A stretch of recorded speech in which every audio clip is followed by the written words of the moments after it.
Perkenalkan, nama lengkap saya Teresia Diana Nahak dengan NIM 1901-060142 dari Prodi Pendidikan Kimia Universitas Nusa Cendana Kupang. Di sini saya akan menjelaskan materi tentang sistem transport di membran sel.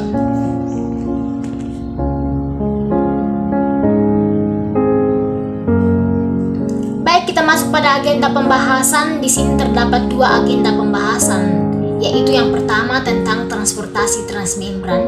Di sini saya akan menjelaskan tentang transportasi transmembran tersebut. Yang kedua tentang mekanisme kerja transmembran.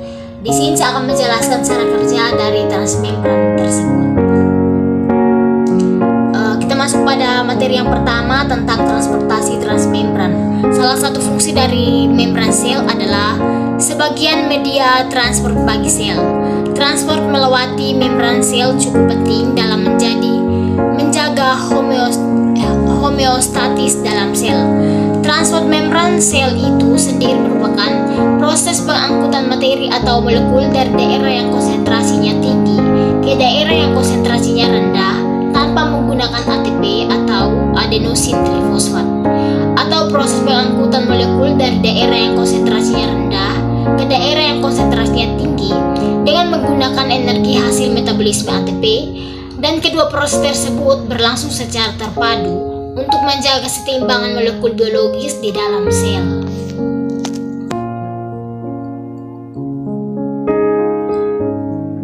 Yang berikutnya, mekanisme kerja osmosis. Osmosis merupakan proses difusi khusus yang hanya melibatkan air sehingga biasanya disebut dengan difusi air. Jadi, osmosis adalah perpindahan molekul zat pelarut yang berkonsentrasi tinggi mengandung banyak air ke larutan yang memiliki konsentrasi zat pelarut yang rendah melalui membran semipermeabel. Yang berikutnya, cara kerja mekanisme osmosis. Mekanisme terjadinya osmosis pada sel hewan dapat dipengaruhi oleh konsentrasi zat pelarut di dalam sel. Jika dalam keadaan isotonis, yaitu konsentrasi zat pelarut di dalam sel dan di luar sel seimbang, tidak akan ada aktivitas osmosis di dalamnya. Yang berikutnya, cara kerja difusi. Difusi merupakan peristiwa mengalirnya atau berpindahnya suatu zat dalam pelarut dari bagian konsentrasi tinggi ke bagian konsentrasi rendah. Sedangkan osmosis adalah perpindahan air melalui membran semipermeabel selektif dari bagian yang lebih encer ke bagian yang lebih pekat. Difusi bergantung pada perbedaan konsentrasi dan tekanan hidrostatik. Energi untuk proses difusi adalah energi kinetik yang normal ditimbulkan akibat pergerakan suatu bahan. Difusi yang melewati membran sel dibagi menjadi dua, yaitu yang pertama tentang subtens, yaitu tentang difusi sederhana. Difusi sederhana artinya pergerakan kinetik molekul atau ion melewati membran sel tidak bereaksi dengan protein karir yang ada di membran sel. Kecepatan difusi sederhana ditentukan dari jumlah substansi yang ada, kecepatan gerakan kinetik bahan, jumlah dan ukuran dari pori pada membran sel. Yang berikutnya, mekanisme kerja pompa NaK. Pompa NaK adalah salah satu proses yang ada dalam transport transmembran, yaitu transport aktif.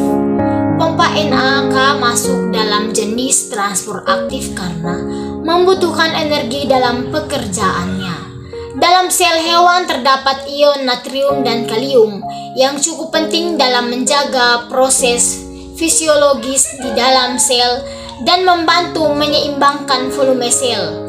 Natrium juga berfungsi untuk mengatur keseimbangan cairan dalam sel dan tubuh.